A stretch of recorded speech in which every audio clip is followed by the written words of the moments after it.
Welcome to the Money Over 50 podcast, brought to you by Dallas Davison and Michael Hogue from Money Over 50 Financial Advisors. This information is general in nature and does not take into account your objectives, financial situation, or needs. Therefore, you should consider whether the information is appropriate for you and your personal circumstances. If you require personal advice, please contact Money Over 50 Financial Advisors. Here are your hosts, Dallas Davison and Michael Hogue. Welcome to Money Over 50. Today's topic is money as atomic energy. Michael, this is your topic. You started to explain it to me and I stopped you and said, don't explain it to me, explain it to the listeners. So what have you got for us? Thanks, Dallas. So last weekend I went over to Magnetic Island on my own, which is roughly 20-minute ferry ride from Townsville. Very, very short ferry ride. And I was over there, funnily enough, to actually get away and write podcasts. And as I'm walking around and having a swim and cafes and all of those types of things, I noticed that there were a lot of conservative-looking 60-year-old couples on the island, and they were all enjoying it. And I got to thinking, gee, it's amazing. These people are here now holidaying because of something they've done in the past, because of money they've actually put away in the past. Yeah, that or they put it on the credit card. But the type of Let's people... assume that, the type of people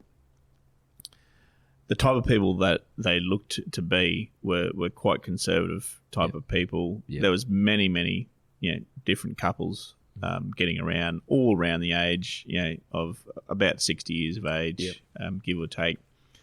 And I was just thinking, that they're here now because of something they've done in the past. And it actually got me to thinking about money as atomic energy. Now, before I get there, I'm just going to give a little plug to Magnetic Island. So you're here working for Townsville Enterprise, mate, as the tourism officer. We have spoken about it before, but it's amazing. Like, every time we go over there, we just say this is paradise. So do yourselves a favour, all of our listeners, and we have listeners all over Australia now. When you can next get here, when our Premier allows you into the state, book a trip up to Townsville. And go over to Magnetic Island. Duck into the office for a coffee and say hello, and then get yourself over to Maggie Island. A good idea. If you are an NRL fan and you're a fan of another team other than the Cowboys, I would suggest booking when your home team plays the North Queensland Cowboys in 2022, because the winter period of time is a beautiful time to come up north. It's 25 degrees in the day, clear skies, virtually no chance of rain. And there's a fair chance your team may be the Cowboys at that point. So my suggestion... It's all positives. We have a brand new stadium in Townsville. It's 5 minutes walk from the city. So my suggestion would be to fly up, spend 2 nights in Townsville, go and watch your team, stay in the city, and then catch your ferry over to Magnetic Island, spend 5 nights over there. You'll love it. It's mostly national park. So the island itself is roughly the same size as Hong Kong Island, with the same sort of terrain. It's quite mountainous, except quite a few less people. One of the benefits of the island is that there's walking tracks to private. Now I say private as in no one owns them, but they're private from the secluded nature of them. You've got your own private little bays. You can snorkel off those. And you can, you're snorkeling across little stingrays and fish and coral formations and all of those types of things. So about 70, 80%, 90% national park, full of green zones around there. So there's plenty of fish and there's no fishing or anything like that. And it's just paradise. You come at the right time during the winter. Anywhere from April to October is also the non-stinger season. So it's a good time to come, get away from the cold. And there were many different many couples there last weekend. I'm always amazed by that. So that's my little plug for so back to the atomic energy. Back to the atomic energy. So So what I was amazed at, it got me to thinking that with money that you're not spending now but investing, with that money in the future, I or you, whoever the investor is, can go anywhere in the world when we're allowed to travel again, of course.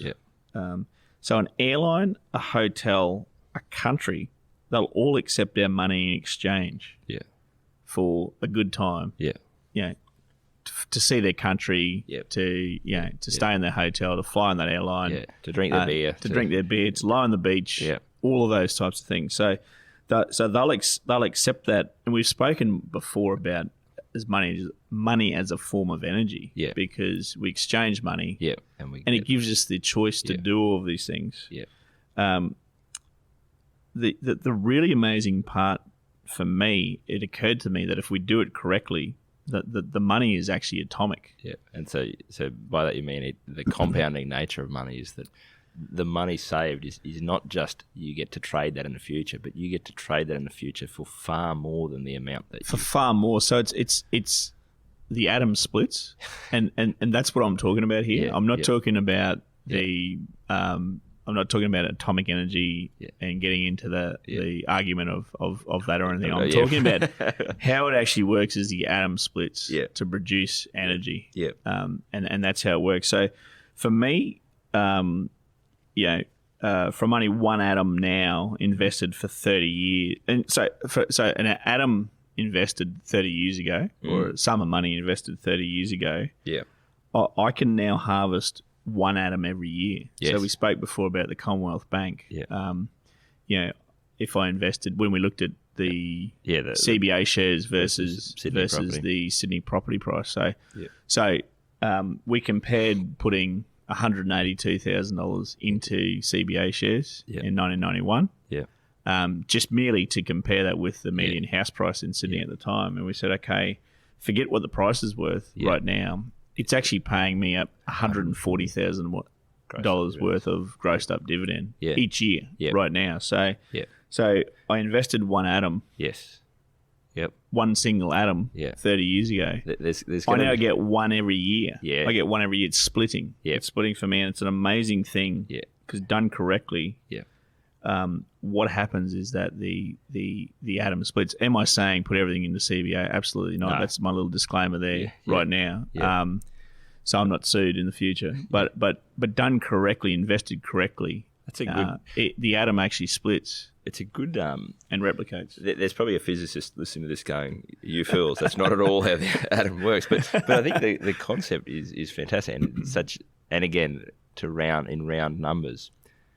That is the ratio. It's one now is one every year in 30 years' time. And, it's not quite that, but it's very close to it. And that's where, and again, we've talked about this before, where people who are 55 and listening to this are probably thinking, well, I don't have 30 years, but you probably do. You might be planning to retire in 10 years' time, but 30 years is still the time frame that you are going to need. You're going to need some money. You're going to need some of this energy in 30 years' time. Now, and again, the point is not to say that you shouldn't spend any money, but that's, I think, where this example is perfect, is because we're not saying there was 90-year-olds walking around Maggie Island. No. It's that there's 60-year-olds that when they were 30, they might have done, they didn't have to do much. And this is the thing where we talked about this the other day, about the human brain really struggles to comprehend the full effects of compounding and what that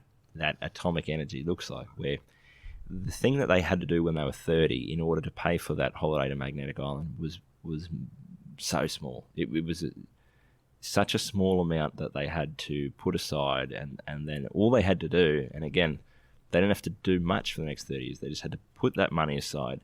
They had to invest it in the right way. They had to get it in the right tax structure, and then just leave it alone. Basically, you didn't have to get there and do anything with it every year to keep it working. You just had to make the right decision, make a long-term decision, make a decision with a long-term focus and a long-term plan, and then stick to that. And over 30 years, it's that would have it would have been very hard to explain to that 30-year-old, and this is where we've talked about this before. What we see a lot of the time with people who are coming and talking to us at 55 is that they're coming to see at this point in time, but the type of people that tend to be 55 and thinking about their retirement planning have done something. They might not have been, necessarily following a concrete retirement plan, but they were doing things over the last 30 years that have put them in a good position. They've been paying extra off their mortgage, and they've been, maybe saving a bit extra and spending less than they earn, and doing all these things right.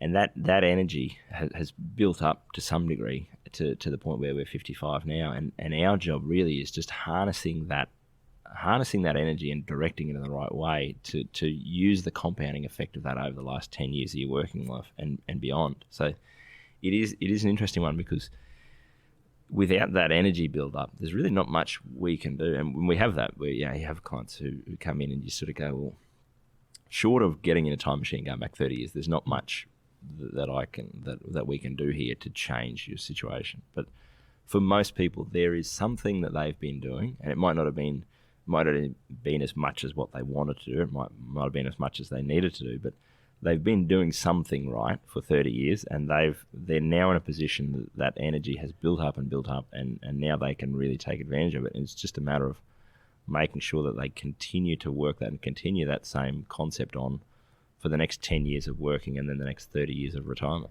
Yeah, look, it can be. It's a good point you make there, Dallas. That energy built up. It doesn't have to be in the best possible form. No. When people come to see us. And I'm thinking of some great clients of mine now who are about to turn 60 in January of 2022, both of them, and they're resigning. Yeah. On the day after they turn 60. Yeah. And basically they came to us with a self-managed super fund with only cash in it. They had probably the worst story I've ever heard from a rental property point of view. They actually had a meth lab in their rental property. Meth lab. They were in the process of selling it at the time. But that's probably one of the worst stories I've ever heard from their rental property. Yeah. They had all these. They had another rental property that they've only just sold last year, and we were able to, and that had significant capital growth. It was in a high growth area. We were able to get that money working for them, and also we've used them as an example about the carry forward concessional contributions, how we minimise capital gains tax. So I had all this stuff flying around. It was all stuff that wasn't working in the best possible energetic form, but it was there. Yes. And what I did, we harnessed that energy and just had it pulling its weight for them, and the sum of that over a short period of time of about 6 years. Is now that they're actually sitting in a $2 million position, all in the right assets, and in the right structure, and the atoms that it will throw, forever, is enough to allow them to basically pull the plug on work, at their 60th birthday. So it just had me thinking about how effective it is. So once that energy gets on a roll, if it's in the right structures, if it's in the right assets, it from one atom, 30 years ago, it throws an atom a year. Yep.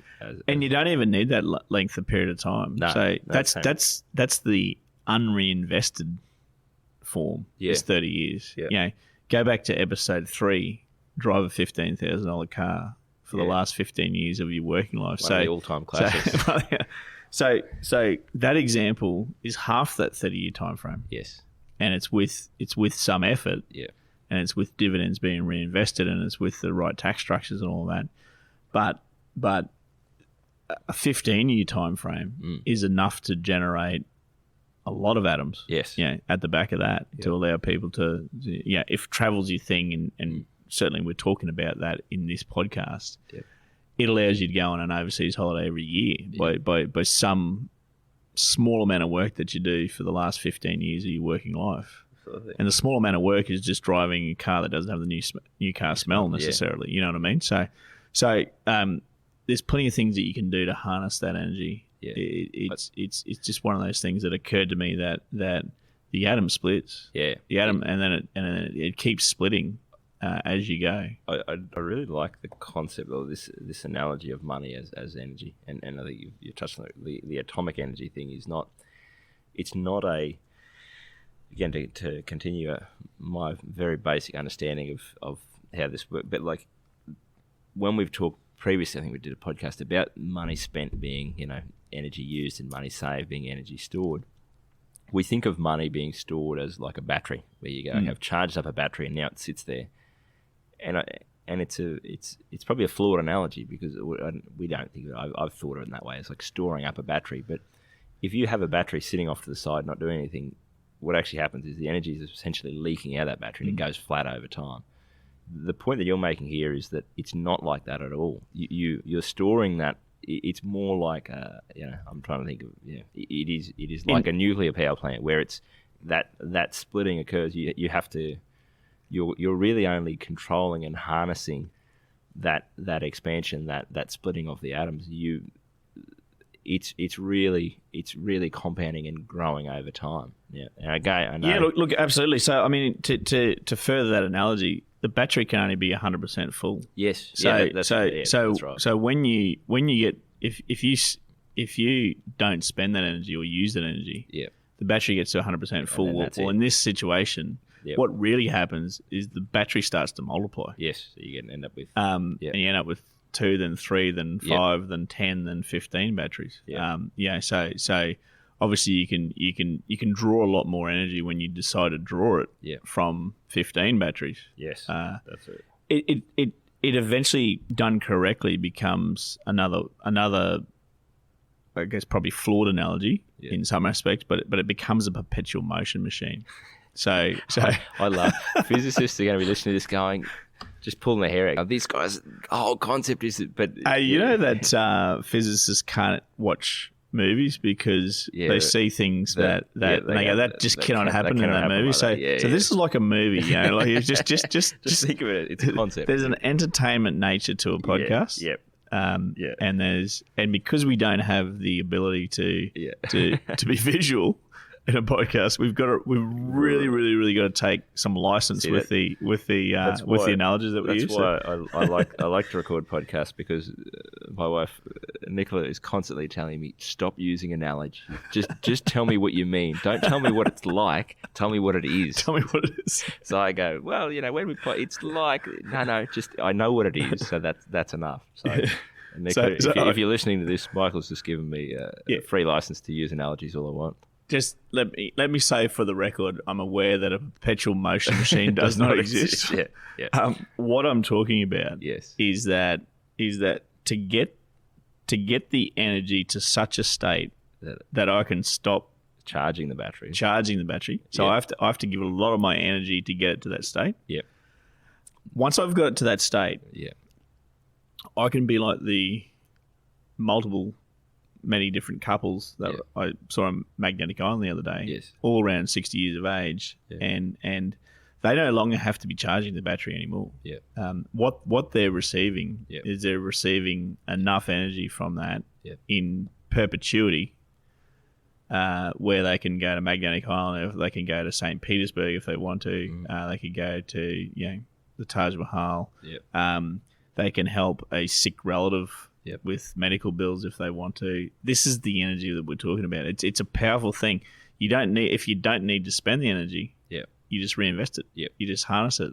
But what it is, it's an extremely powerful thing to have that energy, because it allows you to effectively exchange that energy for. I mean, the world is set up to accept currency. Yes. Yeah. So if you have that currency and you have energy, if you have enough of it that it's going to throw, enough currency your way every single year for the remainder of your lives, it's a very powerful thing. I mean, you can exchange that for whatever you want. I guess so. Some license taken in terms of in the actual physics and the physics. science of this, but the concept I think remains very valid. So Michael, thanks for it's been a cracker of a topic. So if you would like to talk to us about how to harness the energy that you have, so it does split in the future and throw it back to you. Yep. Certainly contact us at podcast@mo50.com.au. Thank you for listening to the Money Over 50 podcast with Money Over 50 Financial Advisors. We look forward to catching up again soon.